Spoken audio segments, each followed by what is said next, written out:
मुंबईमध्ये 8 तासांची परवानगी घेऊन आंदोलनासाठी आलेल्या मनोज जरांगेंचा मुंबईतून हलण्याचा विचारच नाहीये। मुंबईतलं आंदोलन 8 दिवसांपेक्षा जास्त चालेल असे संकेत मनोज जरांगे पाटलांनी दिले आहेत। बघूया।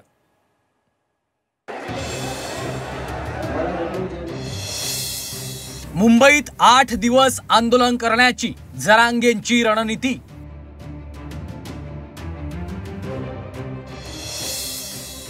आठ तासांचं आंदोलन 8 दिवसांपर्यंत लांबणार।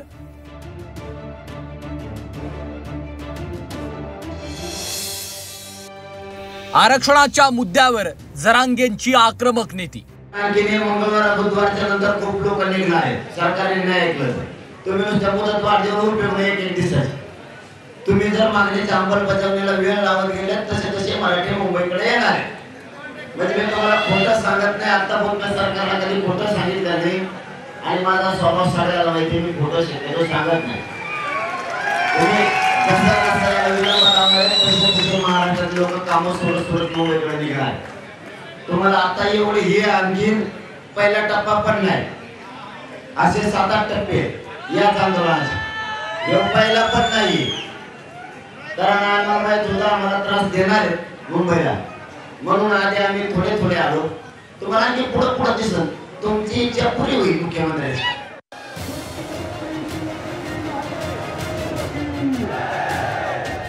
8 तास आंदोलनासाठी मुंबईत आलेले मनोज जरांगे पाटील मुंबईतून निघण्याच्या मानसिकतेत नाहीयेत।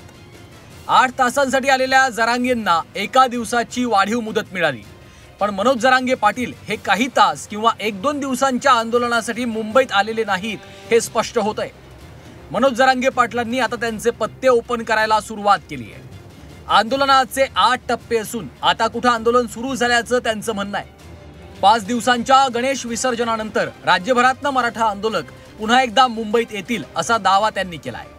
शिंदे समिती जेव्हा त्यांना भेटायला आली होती तेव्हा देखील त्यांनी निर्णयासाठी अजून सरकारकडे 6 दिवस असल्याचं म्हटलंय। याचाच अर्थ जरांगे आणखी 6 दिवस मुंबईत आंदोलनासाठी तळ ठोकणार हे स्पष्ट झालंय। देवेंद्र भोजने खूनच केली। तुला तुपल्या आईला बोलल्यावर राग येतो। आमच्या कोणातरी आईचं लेकरूच गेलं ना, आता तू किती शाप तळतळाट देणार तुला? ते होईल सगळं होईल म्हणा। तो पुढच्या शनिवार रविवारपर्यंत फक्त विषय मार्गे काढू नको। अख्खा मराठा येणार आहे मुंबईत झाडून पुसून। तू मजा बघ माणूस। मनोज जरांगे पाटील आंदोलनाचे दिवस वाढवण्याच्या तयारीत असल्याचं सरकारच्याही लक्षात आलंय। जरांगेंच्या आंदोलनाचे कट्टर विरोधक गुणरत्न सदावर्ते यांनी आंदोलनासाठीची परवानगी वाढवून देऊ नये अशी भूमिका मांडली आहे। जरांगेंना मुंबईतनं बाहेर काढा असं आवाहन त्यांनी सरकार आणि पोलिसांना केलंय। जरांगेच्या माजोरीपणाच्या भाषेला कायद्यासमोर जरांगेला मोठं समजू नये। जरांगेला जर आज 6 वाजेपर्यंत जरांगे ऐकला नाही, चुकीची प्रथा पडेल। रूल्स कॉन्टम्प्लेट झाल्याच्या नंतर रूल्स अंमलात आल्याच्या नंतर आंदोलनांच्या बाबतीतले पहिल्याच आंदोलनात जर रूल तुटणार असतील तर ही शृंखला पुढे चालेल। कायद्याचं राज्य आहे। मुख्यमंत्री उपमुख्यमंत्री काय म्हणतात यापेक्षा कायदा काय म्हणतो या आधारे वरिष्ठ पोलीस निरीक्षक आझाद मैदाननी 6 वाजल्याच्या नंतर आता लाडवे जरांगेचे बंद करा, गोंजारने जरांगेला बंद करा, उचला आणि जरांगेला अटक करून माननीय magistrate first class Azad Maidan यांच्या समोर उभा करा। कारण कायद्याची पायमल्ली ही महाराष्ट्राला परवडणारी नाही। कायद्याची पायमल्ली महाराष्ट्राला परवडणारी नाही। मनोज जरांगे पाटलांनी आझाद मैदानात तळ ठोकलाय हे आता स्पष्ट झालंय।